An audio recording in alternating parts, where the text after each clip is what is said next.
Heavenly Father, I come before you today to pray for every member of my family. I pray you bless each and every one of them with their heart desires.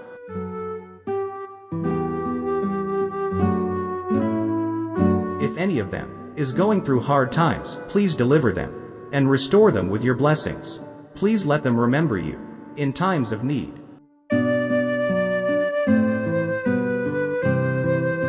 It is through you that all good things come. I pray you bless them with good things in life. Please order their steps so they can be at the right place at the right time.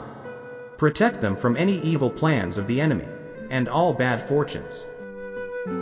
I trust you to answer my prayers through Jesus Christ. Amen.